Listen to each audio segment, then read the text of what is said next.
Alright, during this little demonstration I'm going to show you excuse me, how to deal with photo cropping, how to have good color contrast between your background and your text, and finally we're going to show you how to create a little shadow effect. So here we go. The first thing, let's take a look at this photo over here. I have a Matt Stafford photo, and I'm going to hold down the control and scroll back to get a big look at it, or zoom out. If I control and scroll in, there it is. So in order to crop, what you're going to do is when you click on the picture, you'll notice this little picture toolbar that kind of pops up. Should pop up automatically. And right here there's a little crop tool. Kind of looks like a squiggly two right angle lines kind of put together. So that's your crop menu, and you see that when it pulls up, or when you select that tool, you've got these little black marks around the outside edge of the photo. You can crop from the corner like that, or you can crop from one of the sides like this. And you can really tighten this up, so if I just wanted him kind of like that, I could do that. Let's say I was making a little, what we call a headshot of him. Just like that. If I wanted something maybe I could put on a magazine, I could pop that up a little more like that. Okay, and you could see very easily how you can crop that up.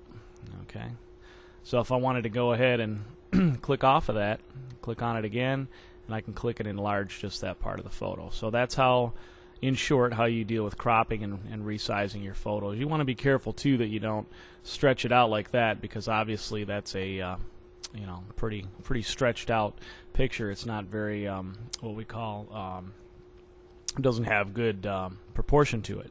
So by the way, if I go to edit and undo, which is Control Z, I like Control Z better, it undoes the last thing that you do. So that's a good thing to know as you start editing. Okay, so now let's turn our attention to color contrast. So I've got two boxes here where I've just simply put LCHS in them, and I'm going to put them side by side. Now I'm going to go over here to my little box tool. I'm going to create just a simple box. I'm going to put a let's see, no line on them, and I'm going to fill the color with a dark blue, and then I'm going to right click copy. I'm going to Control V for paste.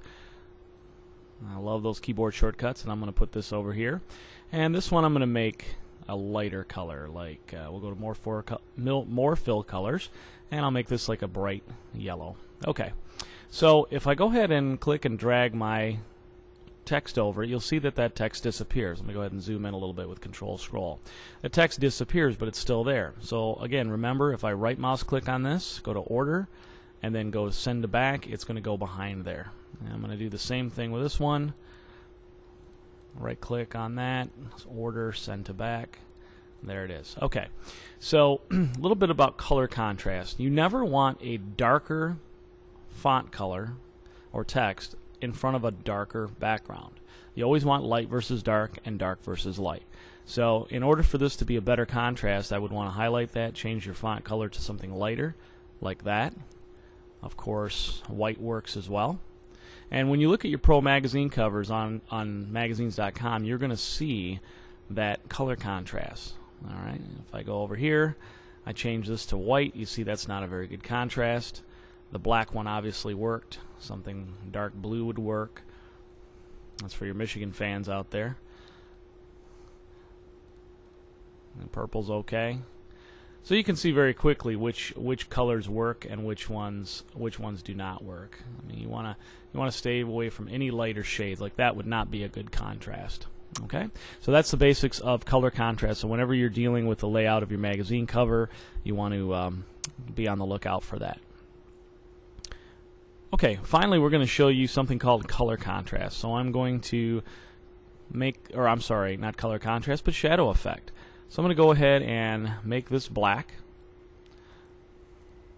I am going to actually let's do something here. We're going to expand this box here, give it a nice dark blue background for our demonstration here.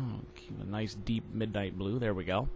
Okay, so what I'm going to do is I'm going to enlarge this so we can really see it. So I'll pump up the size here pretty good. And there we have it. Okay. Now I'm going to grab Calibri, CA, and if you want to change fonts, you can just click on that CA there. If you know how to spell it, there's Calibri. I tend to like that font. It's a nice kind of rounded font. Alright, so I'm going to close that in. So what we're going to do is I'm going to make a copy of this. So I'm going to select the outside edge of it, Control C, and then Control V. So copy and paste. I'm going to slide this over. Now to make a shadow effect, it'd be really cool to make kind of a shadow effect on this. So we're going to go to font color. We're going to change one of them to white. There that is. This one's already black. So as I move this over, you can see that the black is in front of the white. Well, if I right click and this time go to order and send backward, because if I send it back, it's going to put it behind that blue square. So I'm going to send backward, and you see now it's behind that LCHS in white. So I'm going to move this over. I'm going to keep going over here, and as you can see, it does a really cool job of making a shadow effect. And you can make a stronger shadow or a less obvious shadow by doing that. Now if I go ahead and click and drag over that, it highlights both of them. I click the group objects and you can move it over. Now obviously that doesn't look good against a white background, so you're going to want that against a dark background. So that's a really easy, cool way to make a nice shadow effect, and you're going to see that on a lot of your magazine covers.